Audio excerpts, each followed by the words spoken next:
Hello everyone, this is part 4 for the past year NEET questions of the chapter Molecular Basis of Inheritance, and we'll discuss a lot of questions in this part. So let's begin. The first question was asked in the year 2019. Which of the following is not a property of the genetic code? Okay, so they are asking which is not a property of genetic code. When we studied genetic code, we studied a lot of properties, right? So is it universal, non-overlapping, ambiguous and degenerate?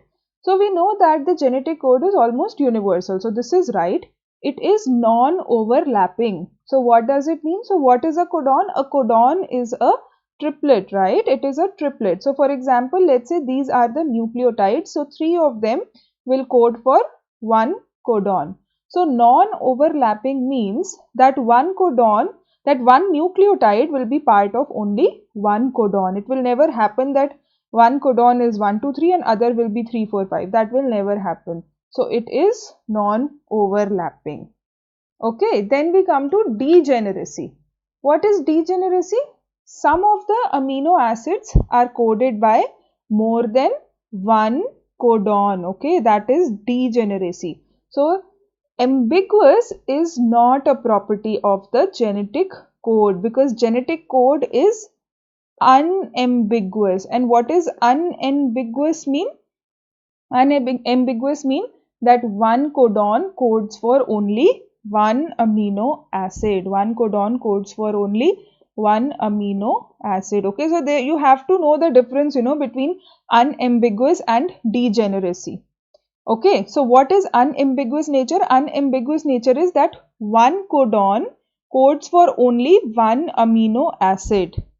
Okay, this is unambiguous. And what is degeneracy? Some amino acids are coded by more than one codon. Okay, this was already explained, previously in the chapter. So the right answer here is ambiguous. So genetic code is the relationship of amino acid sequences in a polypeptide and nucleotide based sequence in mRNA antisense strand of DNA. Okay, it is universal. That is, a codon specifies the same amino acid in all organisms. Okay, it is nearly universal. It is the same in all organisms.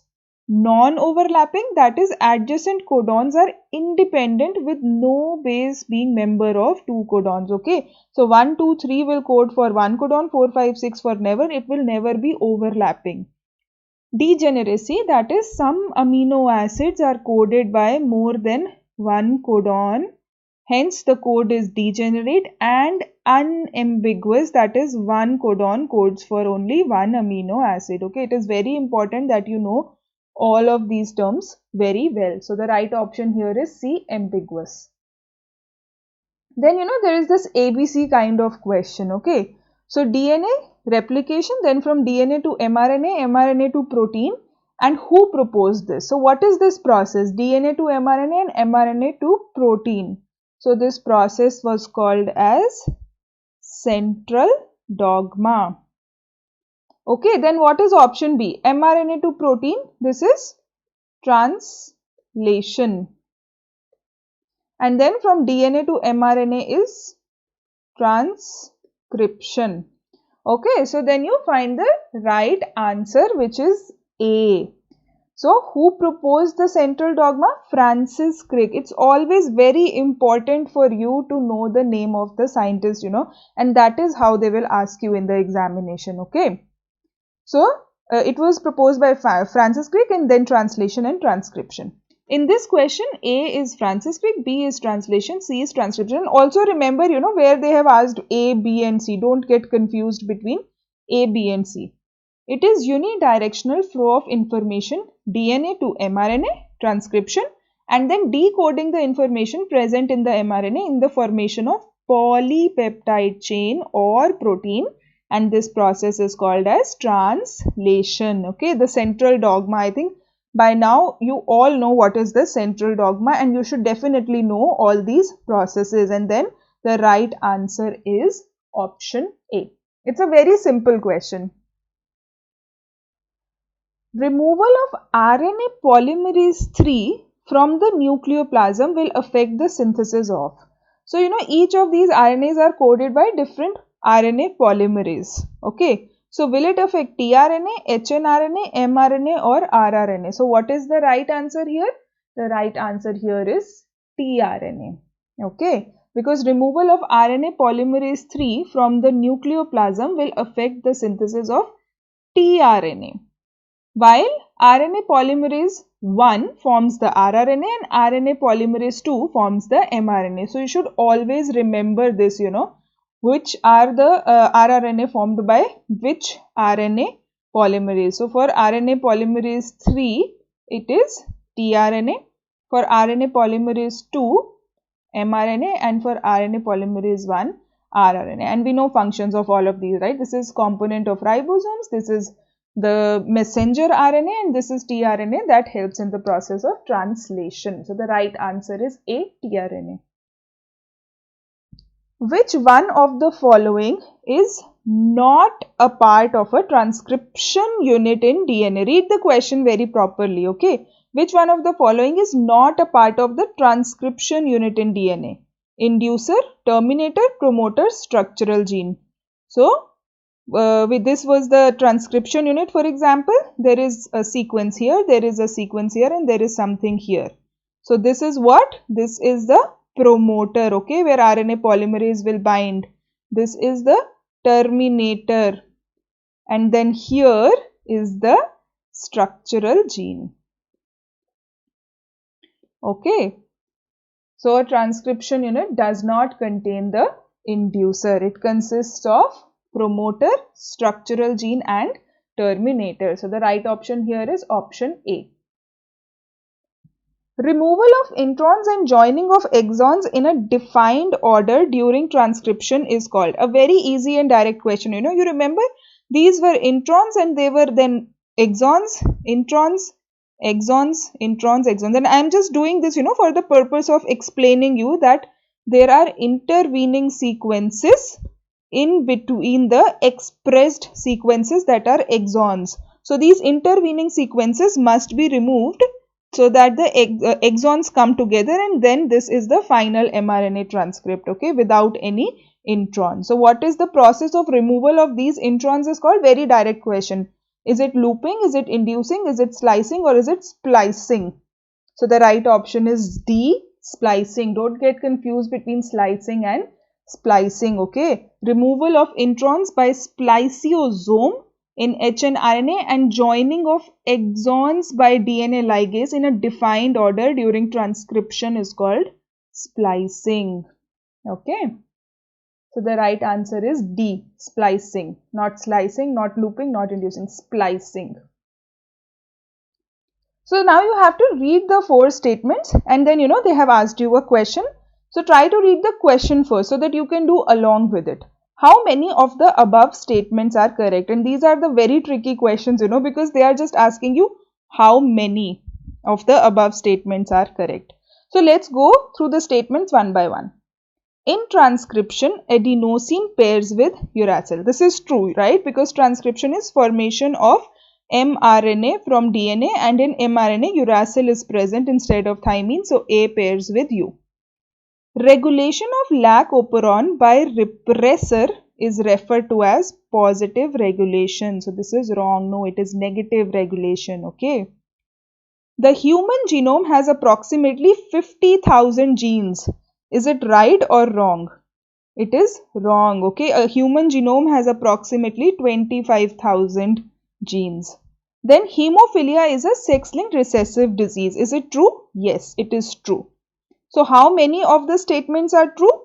2 of them are true. Okay, so this is the way, go through the statements one by one and then just tick which is right and which is wrong.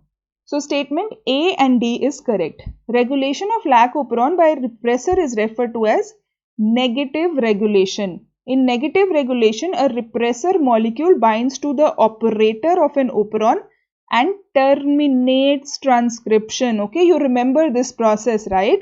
If the repressor molecule binds to the operator, so this is the thing, So, here is the operator and this is, for example, the repressor molecule. If the repressor molecule binds to the operator, next to the operator is the promoter sequence.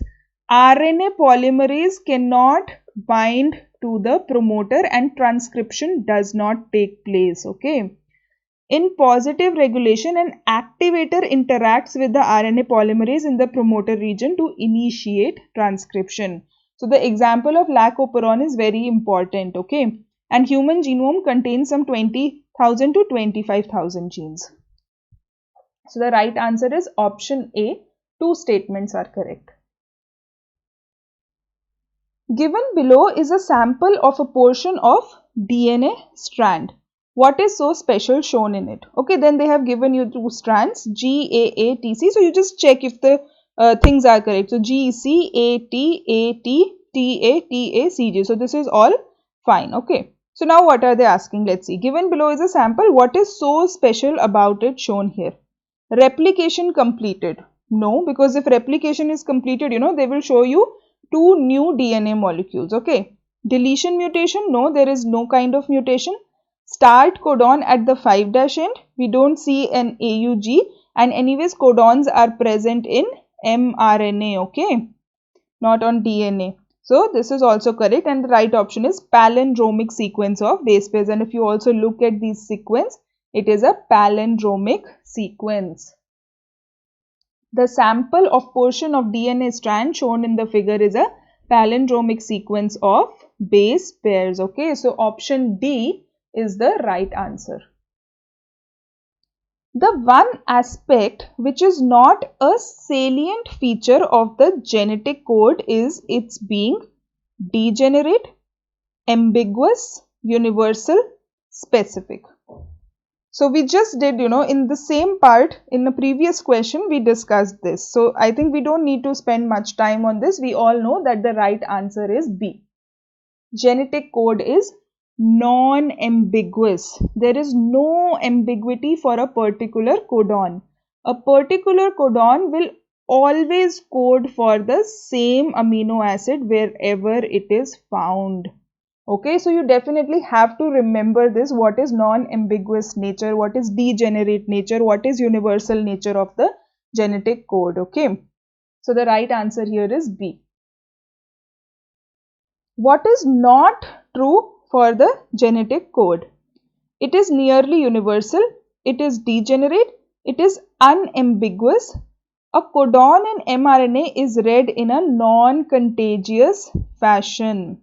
So again, it is a repetition. Yes, it is nearly universal, it is degenerate, it is unambiguous. This is wrong. A codon in the mRNA is read in a non-contagious fashion. Non-contagious means in a overlapping fashion. Okay. So the genetic code consists of 64 triplets of nucleotides. These triplets are called as codons. With 3 exceptions, each codon encodes for one of the 20 amino acid used in the synthesis of protein. That produces some redundancy in the code.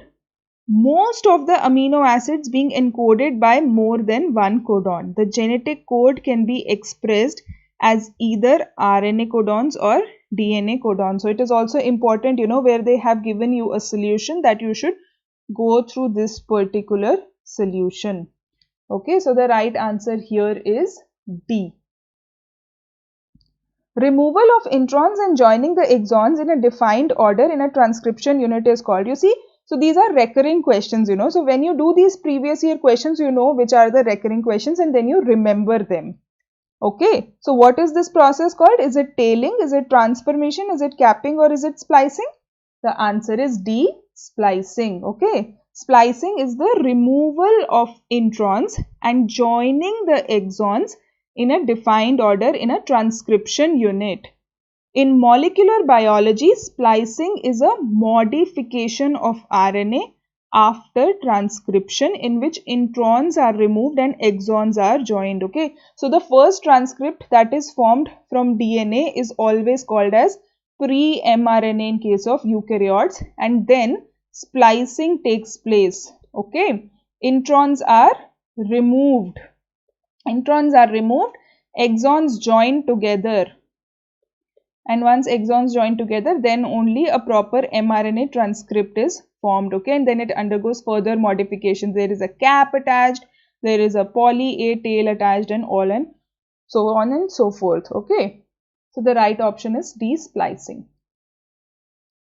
Whose experiments cracked the DNA and discovered unequivocally that genetic code is a triplet?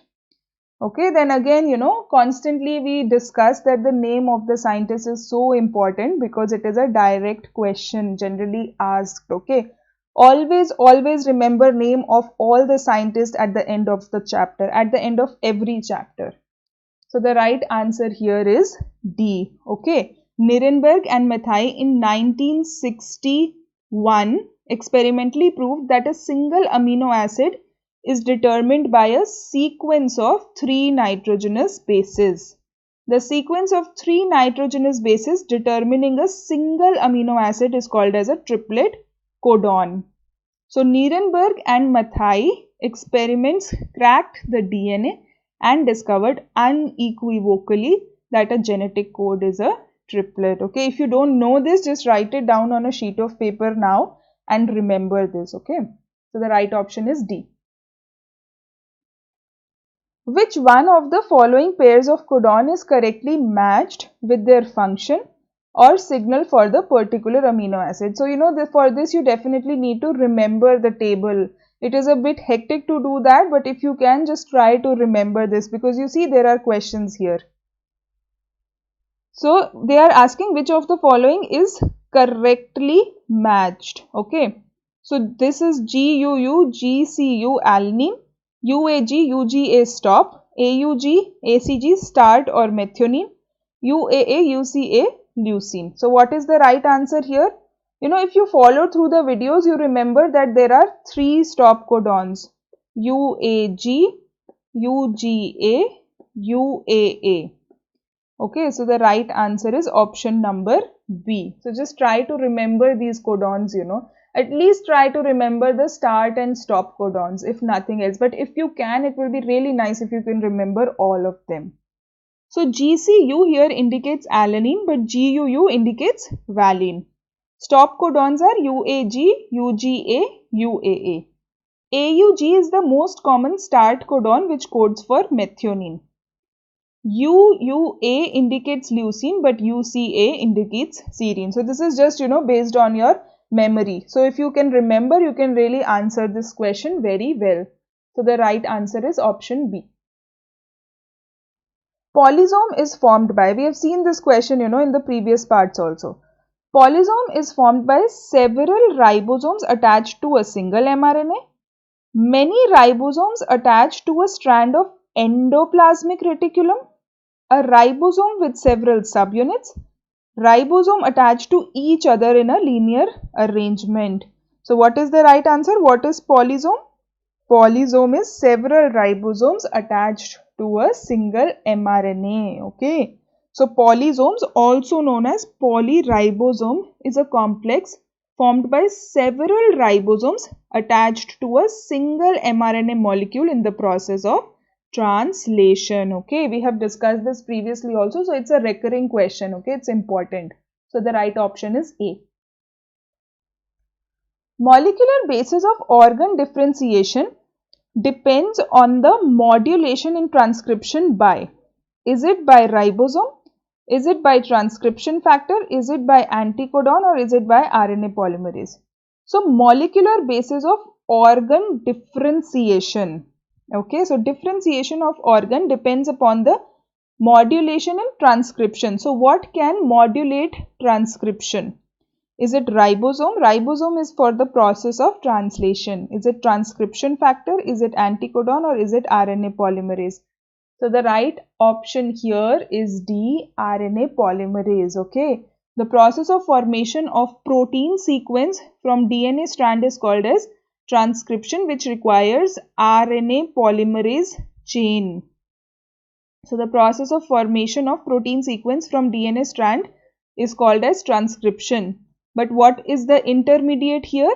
The intermediate is RNA. Okay, so from DNA, first there will be formation of mRNA and then protein. So the process is here called as transcription. Okay, which requires RNA polymerase chain. RNA polymerase chains are of three types in eukaryotes, and we have discussed that, right? RNA polymerase 1, polymerase 2, polymerase 3. Polymerase 1 codes for the rRNA, polymerase 2 codes for the mRNA, polymerase 3 codes for the tRNA. Okay, so the right answer here is RNA polymerase, option D. Telomerase is an enzyme which is simple protein, RNA, ribonucleoprotein or repetitive DNA. So we have seen this question also before, in the previous parts. So what is telomerase? Telomerase is a ribonucleoprotein. Okay. So telomerase is a ribonucleoprotein which synthesizes the rich strand of telomers in DNA. Telomerase is an enzyme that adds specific DNA sequence repeats TTA-GGG in all vertebrates to the 3' end of DNA strands in the telomere region. Okay, so to the 3' end, so there are two strands, 5', 3', 3', 5'. So they add this particular sequence to the 3' ends, which are found at ends of eukaryotic chromosomes. The telomeres contain condensed DNA material giving stability to the chromosome. Okay, so this process provides stability to the chromosome, which is what? Dense form of DNA. The enzyme is a reverse transcriptase that carries its own RNA molecule, which is used as a template when it elongates telomeres, okay, which are shortened after each replication cycle. And telomeres was discovered by Carol W. Grinder in 1984. So please add this name to the list of the scientists, as it can be also asked. So the right answer here is telomerase is an enzyme which is ribonucleoprotein, and it is also a reverse transcriptase. It carries its own RNA molecule and uses it as a template to add this specific sequence at the 3' end of DNA. So the right option is C. So we will upload more questions from this chapter, and please go through these videos, because there are multiple questions that can be asked from this chapter. Thank you for watching the video.